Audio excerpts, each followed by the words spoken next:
So this method I use today to make the hair is called the grip method. And guys, I learned this method from my mom. Because one thing is, my mom she's been the one making my hair.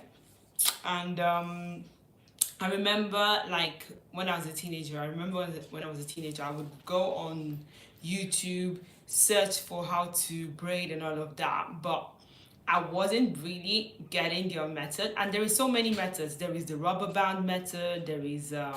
But to be honest, all those methods, for example, that require you to use rubber band and all of that, they are not as strong. I would say, don't want to say strong, because obviously you need to be very careful when you are talking about the root, but they don't grip as much. So you just have to bear in mind that after probably 2 weeks, the braid would be loose at the start point. So here you would see that the braid will be loose after 2 weeks if you use the rubber band method.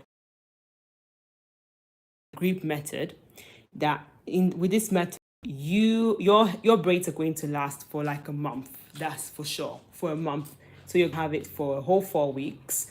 And then obviously, even when it comes to the stem of your braid, there are various methods. Like, you can make it as tight as you want or as loose as you want. Because for me, when I was doing the ends, I just made sure that I was following a consistent pattern, not too tight and not too loose. And these braids, they usually call them jumbo braids. So these are jumbo braids. And they're really summery for me. I like them. I like this kind of braids. And then I know I've showed you guys. Just tell me in the comments if you actually understand how to do this method, or do you want me to do it one more time, because this is the Greek method. So I'm just going to bring some piece of artificial hair to show you how you would have to hold it when you're trying to do it.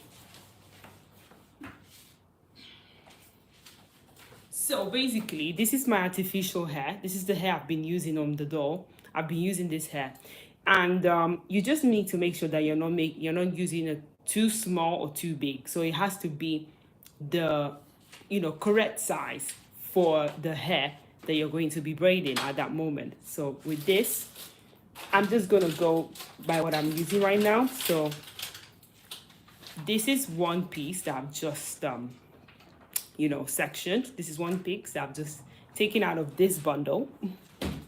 So with this now, I'm going to show you what happens next. So with this, when you've got your piece of hair, you have to divide it into two.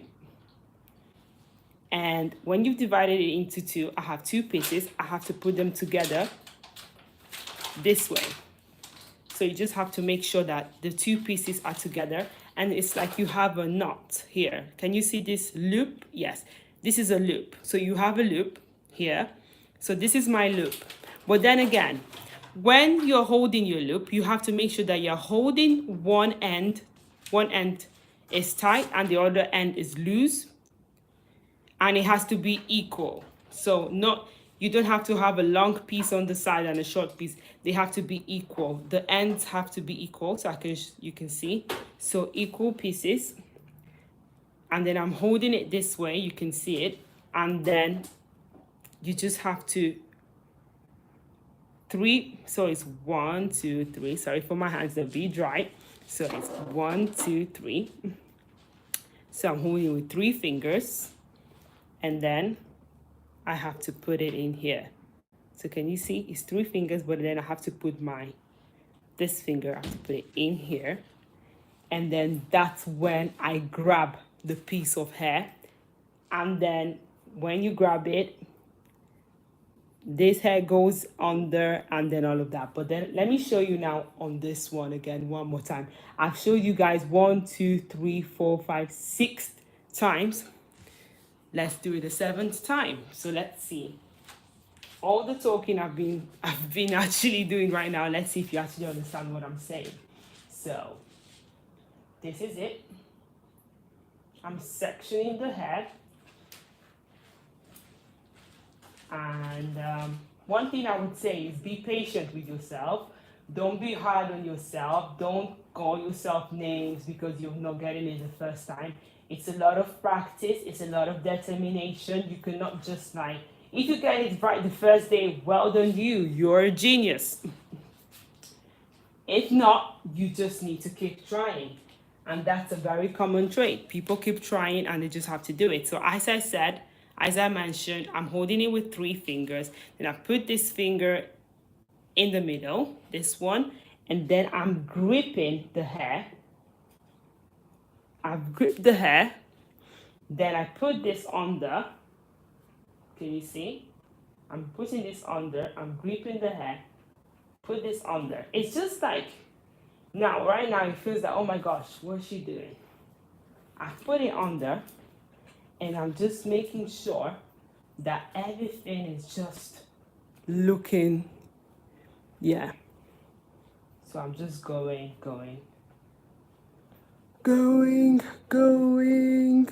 Just keep going. You cannot stop, keep going.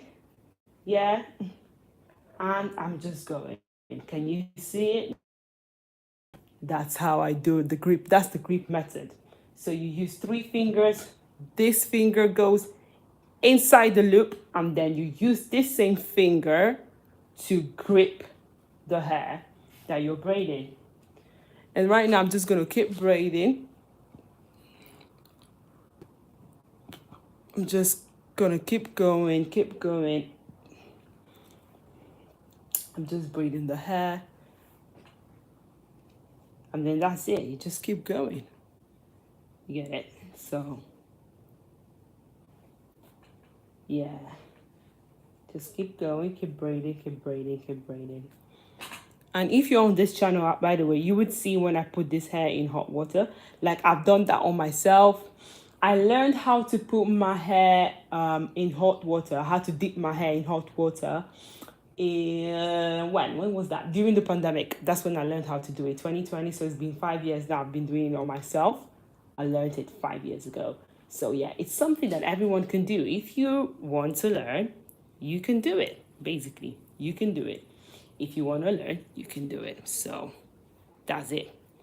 And then for me, it was a lot of prayer as well, because I'll pray to God, like, God, let this click in my head. I just want to understand how I can do the grip. And yeah, that's the grip for you. That's it. That's what I've done right now. And, you know, I'm happy with how it looks. You know, you just need to keep, there's even another thing about sectioning. If you guys have noticed one thing about sectioning as well, like if you watch the Instagram hairstylists, they have a way of sectioning the hair. And let me tell you something about sectioning as well. When it comes to sectioning, some hairstylists are trying to be very smart with that, because you're going to section your hair in big pieces so they can finish fast. So you would see, for example, with this one, you know that this is big, but if you know what I mean by the fact that it's big, is that you can see the sectioning all through your hair. But there are some kind of sectionings that when you do it on your hair, you don't see any form of holes, because I call them holes. You don't see any hole. It looks all covered. And it also depends on the fullness of your hair, the volume, how much hair you've got, your density.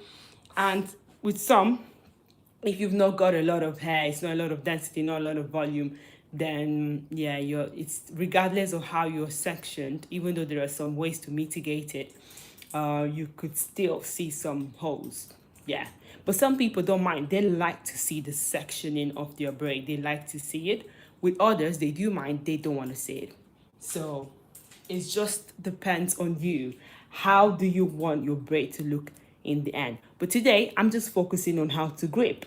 So I've done 7 right now on the side. Done 7 braids. They're jumbo braids. They're quite big. And then again, it depends on you. How do you want your braids to be sectioned? And how do you want it to be gripped? Because there are different methods. Rubber band method, you know, you put a rubber band there and then you just try to hold it. Or the grip method I've just showed you now. And yeah, and rubber band method is more for beginners, like if you're not really on that spectrum of doing braids yourself. So yeah, it's just when you want to attempt to do it yourself. But yeah, this is it.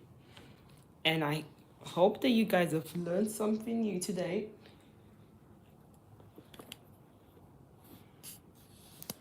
Wait, I'll just show you.